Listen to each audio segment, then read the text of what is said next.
नमस्कार, मैं हूं वीरेश सिंह। आईटीआई के टॉक शो में आपका एक बार स्वागत करता हूं। आज जो है तो बहुत सारी चीज़ें कल बच गई थी जो वो आज मैं बता रहा हूं, लेकिन सबसे पहले चलते हैं, दो मैसेज देख लेते हैं डीजीटी का। जो प्रोफाइल सुधार के लिए अंतिम तिथि 23 तारीख को है, तो उसके बारे में क्या मैसेज लिखे हुए हैं, क्या मैसेज आया है तो देख लीजिए। जो आईटीआई के लड़के हैं प्रोफाइल सुधार की मंजूरी नहीं दे रहे हैं, उम्मीदवार को एचडी उत्पन्न नहीं होगा। हमने सीबीटी परीक्षा पात्रता उम्मीदवार को अंतिम रूप दे दिया है। अंतिम तिथि 23 तारीख शनिवार को दोपहर 1 बजे है। तो किसी भी हालत में आप 23 तारीख तक में इनका अप्रूवल कर लीजिए, देख लीजिए आप कि कैसे होगा। नहीं तो उसके बाद अगर आप कोई लापरवाही करेंगे तो फिर किसी भी हालत में ये चीज़ें प्रोफाइल वाला जो है तो स्टूडेंट प्रोफाइल वाला जो ग्रीवेंस है वो नहीं हो पाएगा और किसी भी तरह से वो शिकायत नहीं करेंगे। एक और 15 सितंबर को माननीय प्रधानमंत्री जी आईटीआई का दीक्षांत समारोह आयोजित कर रहे हैं, इसलिए हम समय पर होने वाली परीक्षा पर अधिक उच्च दबाव पर काम कर रहे हैं। अच्छी बात है भाई। और परिणाम हम जो है तो इसका 5 सितंबर तक घोषित कर देंगे, मतलब जो जिसका भी एग्ज़ाम चलेगा, ठीक है, इसकी बात कर रहे हैं। दूसरी डीजीटी की तरफ से एक महत्वपूर्ण जानकारी एक और आई थी कि डीजीटी द्वारा जो है तो एक मैसेज दिया था, चूँकि शिकायत लंबित है और हेल्प डेस्क पर जारी करते हुए हम ईओडी द्वारा हल कर रहे हैं। कल हम एक ही दिन के लिए, मतलब माने आज, फिर से पात्रता सृजन करने के लिए प्रशिक्षार्थियों के कल्याण और सुनहरे अवसर के लिए खोलेंगे। कृपया अपने राज्य और सभी आईटीआई के पात्रता बनाने के लिए अवसर का उपयोग करें, जानकारी पास करें। यदि आप पहले नहीं किया है और चूक गए हैं तो कृपया इसको करिए। एम प्रकाशन जी हैं, ठीक है। तो ये मैसेज था डीजीटी का, जो जिनका वेरिफिकेशन प्रोफाइल वाला मामला था, वो आईटीआई वाले जान लो, और जो लड़के हो अपने आईटीआई वालों को इसको जो है तो इस वीडियो को शेयर कर दो अगर जिनका प्रोफाइल वाली दिक्कत है, ताकि वो आईटीआई वाले जान लें। अब आगे चलते हैं, टाइम नहीं है। सप्लीमेंट एग्जाम के लिए बहुत सारे लड़के पूछे। मैंने सप्लीमेंट्री एग्जाम के बारे में बता दिया कि डीजीटी पूरी तैयारी सितंबर में करके बैठी हुई है, ठीक है। लेकिन 2014 से 17 तक के डेटा का वेरीफाई हो रहा है, ठीक है। मैं आपको न्यूज़ दिखा चुका हूँ। उसके चक्कर में अगर देर होगी तो अक्टूबर तक जाएगा, लेकिन 30 अक्टूबर तक सारी चीज़ें हो जाएंगी, रिजल्ट के मिला करके सब चीज़ें हो जाएंगी। तो आप अपनी तैयारी, बार बार बता चुका हूँ सप्लीमेंट्री एग्जाम वाले, कि आप लोग अपनी तैयारी सितंबर के लिए करिए रहिए। ज़्यादा से ज़्यादा जाएगी तो लास्ट सितंबर फर्स्ट वीक अक्टूबर के बीच में एग्जाम हो जाएगा, किसी भी हालत में एग्जाम हो जाएगा। और मेरे पास जो न्यूज़ है कि हम सितंबर में कराने के लिए पूरी तैयारी किए हैं, लेकिन 2014 से 17 तक के बच्चे हैं जो 4.5 लाख बच्चे थे और वो एग्जाम में 1.6 लड़के बैठे और 2.9 लाख लड़के वो कहाँ चले गए हैं। उन सब का डेटे का वेरीफाई हो रहा है। वेरीफाई जैसे हो जाएगा वैसे डेट आ जाएगी। आप लोग घबराइए नहीं। आप लोग भाई क्यों इतना ज़्यादा वो हो रहे हो, पैनिक हो रहे हो। आप तैयारी करिए सप्लीमेंट्री का, और अगस्त तक में लिंक खुल जाएगी, आपकी फीस के लिए खुल जाएगी, डेट आ जाएगी, ठीक है। वो जैसे आएगी वैसे न्यूज हो जाएगा आप लोग। तो अब आप लोग सिर्फ जो सप्लीमेंट्री की एग्जाम देना चाहते हैं तो अपनी तैयारी करिए आप लोग। और तैयारी हाँ यूट्यूब से ना करिए, तैयारी आपको करना पड़ेगा कहाँ से, निम्मी की किताब से, और आईटीआई में जा करके ही करिएगा। और अभी 1-2 दिन बाद वीडियो बनेगा कि प्रैक्टिकल एग्जाम कैसे दें, और नहीं तो जैसे ये लोग बता रहे हैं, बहुत सारे लोग जानकारी दे रहे हैं, अगर इस तरह से आप सप्लीमेंट्री का एग्जाम देंगे तो कभी भी नहीं पास होंगे। प्रैक्टिकल वाले भी बता रहे हैं, थ्योरी वाले भी बता रहा हूँ, वो मिथ्या मैं तोड़ दूंगा, ठीक है। अब चलते हैं आगे। ग्रेस मार्क्स वाला मामला मैं कल के वीडियो में नहीं बताया था, चूंकि वीडियो बहुत बड़ा हो गया था, तो मैं आपको बता रहा हूं कि ग्रेस मार्क्स अगर आप सारे सब्जेक्ट में मान के चलिए पास हो, जैसे मान के चलो ईडी और प्रैक्टिकल में अगर आप फेल हैं तो आपको ग्रेस मार्क्स फिर नहीं मिलता है, ठीक है ना। कि आप सोच रहे होंगे कि आप हमको इसमें मिल जाए। अगर आप जनरली 2 सब्जेक्ट में, किसी 2 सब्जेक्ट में आप हो जिसमें देना है उनको 23 नंबर और 12 नंबर से ऊपर होना चाहिए, 23 नंबर से ऊपर होना चाहिए, 24 नंबर और 12 नंबर, तो उसमें वो देंगे, लॉजिकल चीज़ है। अब अगर आपको टेक्निकल के कारण किसी 1, 2, 4, 5 लड़कों का ऐसे हो गया है तो आप आरटीआई लगा करके उनसे पूछ लो कि भैया हम आपको ग्रेस मार्क्स क्यों नहीं दिए हो, मामला शांत। ये कुछ ही लड़कों का हुआ है, 2 4 5 10 लड़के हैं। तो या तो आप ईडी प्रैक्टिकल में फेल हो या फिर आपका जो है तो कुछ टेक्निकल इशू है, ठीक है। तो इसको आप लोग आरटीआई लगाओ, तुरंत का तुरंत जवाब आपको मिल जाएगा। अब एक भाई साहब ने मेरे को बोला है, आरएस करके मैसेज किए थे, ये मैसेज है ईडी प्रैक्टिकल का है कि मैंने डीजीटी गया, नोडल गया और वहाँ फिर सर जवाब मिला कि नोडल का जो नंबर है मेल करवाने से कुछ नहीं होगा, पोर्टल पे चढ़ेगा तभी होगा। मैं आपको कितनी बार बता रहा हूँ, यही चीज़ लगा हूँ ना कि जब तक अगर पोर्टल नहीं खुलेगा तब तक नंबर वेरीफाई नहीं होते हैं। नंबर मेल कर दे कोई, कुछ भी कर दे, नहीं होता है। और ये मंगवा चुके हैं, पहले स्टेट से मंगवा चुके हैं वो, अब नोडल वाले ने स्टेट के थ्रू भेजा नहीं होगा तो वो नहीं होगा। अब इसीलिए मैं बोल रहा हूं कि रुक जाइए, हम डीजीटी से बात कर रहे हैं, हम मेल कर चुके हैं, हम कई चीज़ें बोल रहा हूं।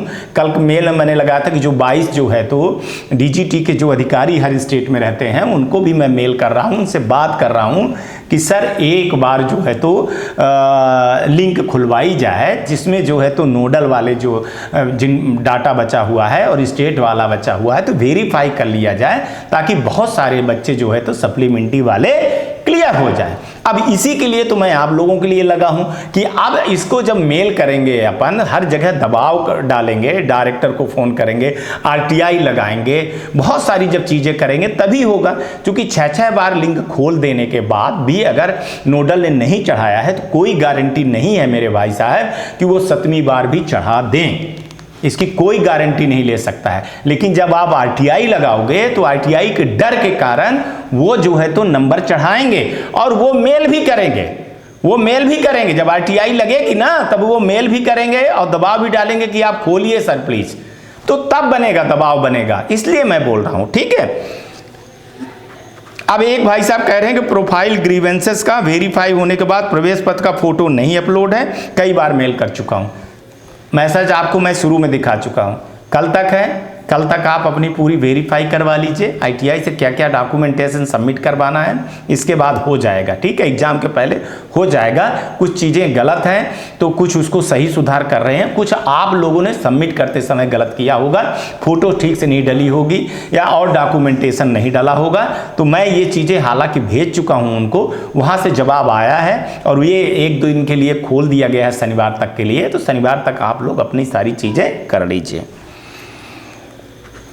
अब आता है कि ईडी प्रैक्टिकल का नंबर ना चढ़ाने के कारण आप निम्न ईमेल एड्रेस में दे रहा हूं, इनसे मैंने बहुत हाथ पैर जोड़ा है, हालांकि सकारात्मक जवाब नहीं दिए हैं, लेकिन फिर भी मैं कह रहा हूं कि आप हर दिन, मतलब नहीं, एक दिन ये 6 लोगों को मेल करिए और मेल करते समय ध्यान दीजिए कि आप अनुरोध करेंगे, प्रार्थना करेंगे, ठीक है ना, कि सर मैं वीरेश सिंह गवर्नमेंट आईटीआई में पढ़ता हूं, मेरा इस तारीख को ईडी प्रैक्टिकल का एग्जाम हुआ था, लेकिन नोडल के गलती के कारण या स्टेट के गलती के कारण हमारा जो है तो रिजल्ट अपडेट नहीं हुआ है, चढ़ा नहीं है, हमारा -1 आता है।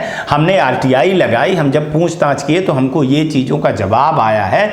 हमारा क्या दोष है? हम स्टूडेंट हैं, हमारा क्या दोष है? हमारा काम तो एग्जाम देना है, हमारे भविष्य के साथ में ये खिलवाड़ क्यों किया जा रहा है? आप प्रार्थना करिए, सर हमारे भविष्य को देखते हुए एक बार लिंक खोल दीजिए ताकि हमारे जो है तो नंबर अपडेट हो जाएं, हमारे नंबर चढ़ जाएं। हम बहुत बहुत आपका धन्यवाद और शुक्रिया अदा करूंगा। तो कायदे से अच्छे से लिखिए, रोल नंबर भी लिखिए, अपना आईटीआई का नाम भी लिखिए, आप सेशन भी लिखिए, आप कब आपका एग्जाम हुआ था, एग्जाम सेंटर भी लिखिए, और अगर आपको आरटीआई मिल गई है, उसका जवाब मिल गया है तो वो भी लगाइए आप, मार्कशीट भी लगाइए आप, प्रवेश पत्र भी लगाइए आप, ठीक है। और ये मैं आपको जो 6 मेल दे रहा हूँ तो इन मेल को जो है तो करिए। तो पहला मेल आप ये देख लीजिए जो ये जा रहा है, फिर ये दूसरा मेल देख लीजिए, फिर ये तीसरा मेल देख लीजिए, फिर ये चौथा मेल देख लीजिए और ये 5वां मेल देख लीजिए। 6वें मेल करने के लिए मैं आपको एक लिस्ट दे रहा हूँ। कल मैंने बताया था कि मैं उसको अपने वेबसाइट में डाल दिया है आईटीआई सॉल्यूशन के, तो वहाँ से लिस्ट निकाल लीजिएगा।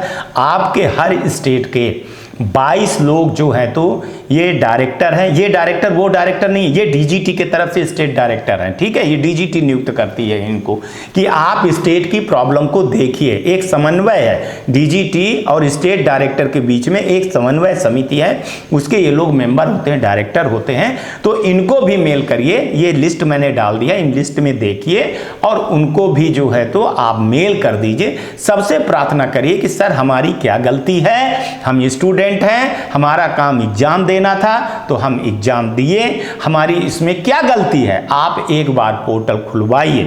अब रह गई बात कि अगर मान के चलिए कि आईटीआई वाला ही नहीं किया है तो फिर क्या होगा, उसका क्या होगा, उस पर लगा हुआ हूं मैं। चूंकि सुनिए, अब एक दिन मैंने यूपी का खुलासा कर दिया था कि नंबर क्यों नहीं चढ़ा हुआ है। आप लोगों ने देखा होगा कि एक लड़के का आया था, वो लड़के का मैंने दिखाया था, नोडल का भी दिखाया था, आईटीआई का भी दिखाया था कि नंबर आईटीआई के गलती के कारण नहीं हुआ था।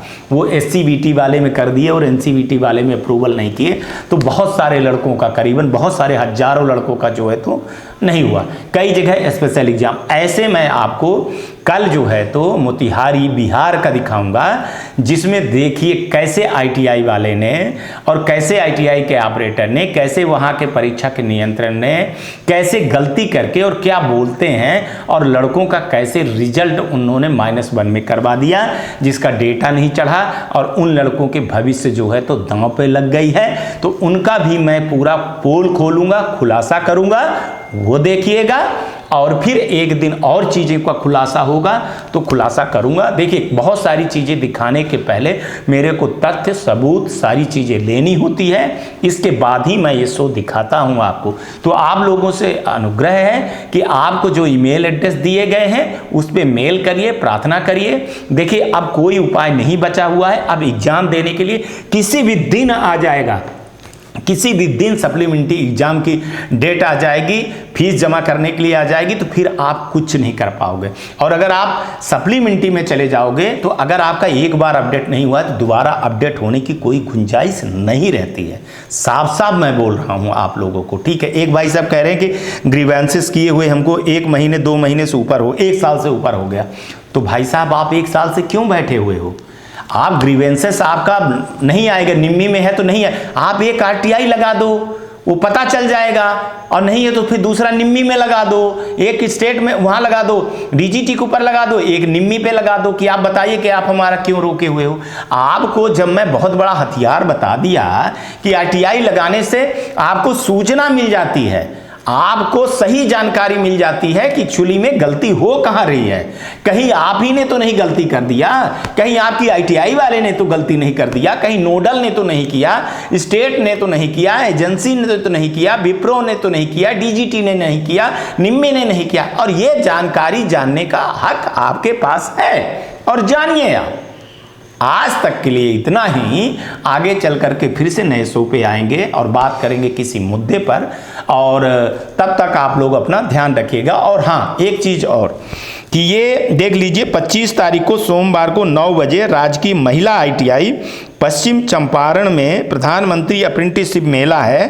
तो इसके लिंक पे जाइए और रजिस्टर्ड करिए आप लोग, और यहाँ जा करके इंटरव्यू दीजिए और जॉब करिए आप लोग, ठीक है। तो आज तक के लिए इतना ही। आप अपना ध्यान रखिएगा, आसपास सफाई रखिएगा और बड़े बुजुर्गों का सम्मान करिएगा। और ये आईटीआई टॉक शो देखते रहिए। आज का दिन भी शुभ हो और आने वाला कल भी शुभ हो। नमस्कार, जय हिंद, जय भारत।